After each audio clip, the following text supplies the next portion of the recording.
Aux manchettes ce soir, en ce vendredi 4 mars 2011. Il y a 40 ans aujourd'hui, le Québec était frappé par la tempête du siècle. Le père accusé d'inceste sur son bébé est apte à subir son procès. Des Estriens profitent de la parité du dollar pour épargner sur l'essence à Derby Line.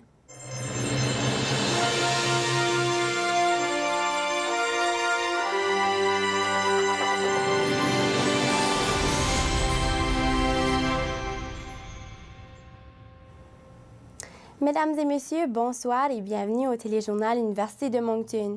Mon nom est Véronique Légère et voici vos informations.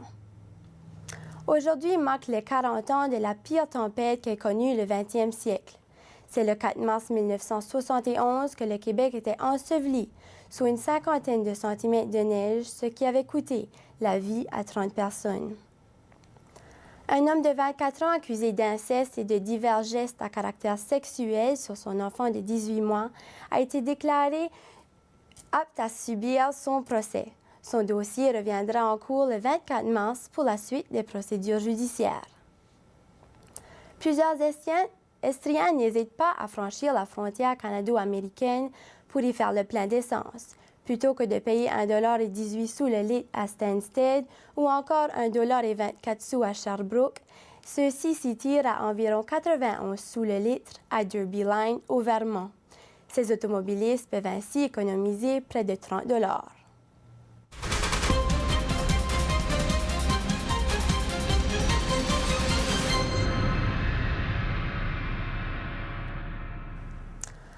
Penchons-nous maintenant sur la politique avec notre journaliste Marc-André Laplante. Bonsoir Marc-André. Bonsoir. Alors, de nouveau sur la scène locale? En effet, Véronique, le gouvernement du Québec promet des investissements de 141 millions de dollars dans les routes de l'Estrie cet été. La ministre responsable de la région de l'Estrie et députée de Saint-François, Monique Gagnon-Tremblay, en a fait l'annonce en conférence de presse aujourd'hui. Ces travaux incluent notamment la construction d'un carrefour giratoire à l'intersection de la route 147. Plus de 3,9 milliards de dollars seront injectés dans le plan de redressement de l'état du réseau routier du Québec en 2011-2012. Et du côté national, des nouvelles de Jack Layton. Oui, Véronique, le chef du nouveau Parti démocratique est en convalescence à l'hôpital après avoir subi une opération à une hanche aujourd'hui. Ce dernier a subi une légère fracture à la hanche il y a quelques semaines lors d'un entraînement. L'intervention chirurgicale a eu lieu à l'hôpital Mount Sinai de Toronto. Le NPD assure que les médecins prévoient un retour en chambre à temps pour le budget qui sera dévoilé par le gouvernement conservateur le 22 mars prochain. Maintenant, au niveau international, on parle bien de la Libye. Oui, des affrontements entre les rebelles libyens et les forces du dictateur Mouammar Kadhafi qui font plusieurs morts. Des témoins rapportent plus d'une trentaine de décès dans de nouveaux affrontements au courant de la journée. À l'ouest du pays, 2 explosions ont détruit un dépôt d'armes dans la ville de Benghazi et ont tué 17 personnes. Des affrontements entre les loyalistes et les manifestants anti-Kadhafi ont également fait plusieurs morts aujourd'hui dans la ville de Brega, à l'ouest de Tripoli. Et pour terminer ensuite du côté d'Haïti. Le conseiller spécial au président haïtien René Préval estime que des accusations de crimes de guerre seront déposées prochainement contre l'ancien dictateur Jean-Claude Duvalier. De passage à Montréal, Maître René Magloire affirme que Duvalier peut être poursuivi en justice en vertu des traités internationaux sur les droits de la personne. Jean-Claude Duvalier est retourné en Haïti après un exil de 25 ans en février dernier. Des accusations pèsent sur l'ancien dictateur pour détournement de fonds, vol et corruption. Il est également pointé du doigt pour des milliers de morts entre 1971 et 1986. Merci Marc-André. On passe maintenant à un dossier environnemental sur le système de déchets Westmoreland Albert à l'Université de Moncton. Ce système semble apporter confusion chez la plupart des étudiants du campus. Voici un reportage préparé par Justine Salam. Un système, 2 couleurs. Depuis quelques années, le système Westmoreland Albert de tri des déchets est instauré à l'Université de Moncton. Depuis la mise en place de ce dispositif, des poubelles bleues pour les déchets recyclables et vertes pour les résidus souillés sont présentes un peu partout dans les facultés du campus. Le tri des poubelles est appliqué à l'université depuis la création du comité pour un campus durable. Malheureusement, comme l'explique Marie-Josée Bernard, coprésidente du groupe écologique Symbiose, ce conseil s'avère instable. Non, après que les poubelles bleues et vertes ont été mis en place, puis que Renée, je pense que ça s'appelait, elle qui comme était présidente de ce campus durable, est partie du comité, ça a comme effondré. Charles Maillet, responsable du service d'entretien et de réparation de l'Université de Moncton, attribue ces irrégularités au changement constant parmi les membres du comité. Le comité, c'est une initiative étudiante, puis les étudiants changent. Puis des fois, dépendant de l'engagement, ça fait qu'il est plus actif ou moins actif. Puis cette année, je n'ai pas vu beaucoup de rencontres. Pour les étudiants de la région, le système Westmoreland-Albert est devenu une habitude. Cependant, chez la majorité des nouveaux arrivants du Grand Moncton, c'est une toute autre réalité. Et après, je pense que oui. Il y en a une pour les déchets humides et l'autre pour les déchets secs, mais je ne sais pas c'est laquelle déjà. Poubelle bleue, c'est quoi? Là, tu prends du coup.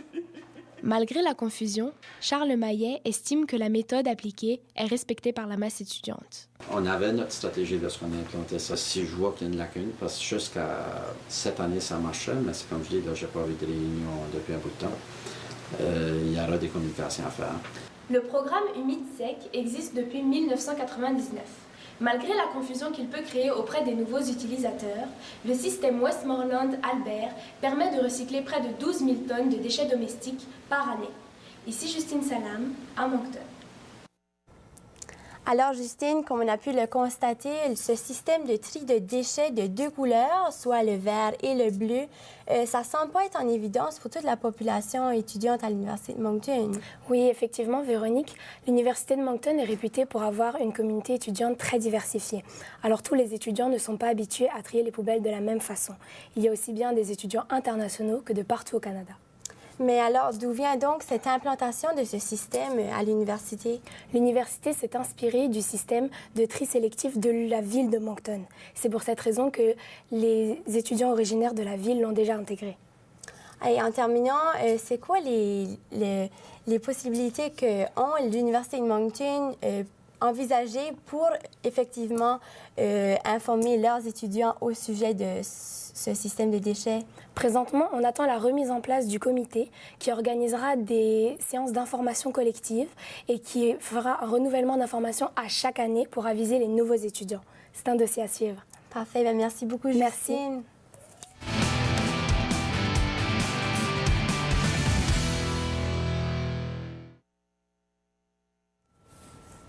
Il est maintenant le temps de passer au sport avec notre journaliste sportif Normand d'Entremont. Bonsoir, Normand. Bonsoir. Alors, tout d'abord, le Canadien de Montréal était en action hier soir. Oui, en effet, le Canadien de Montréal a obtenu une victoire de 4-0 en Floride hier soir face aux Panthers.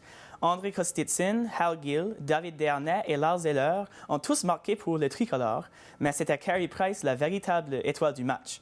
Price a effectué 30 arrêts pour inscrire sa 30e victoire et son 7e jeu blanc de la saison.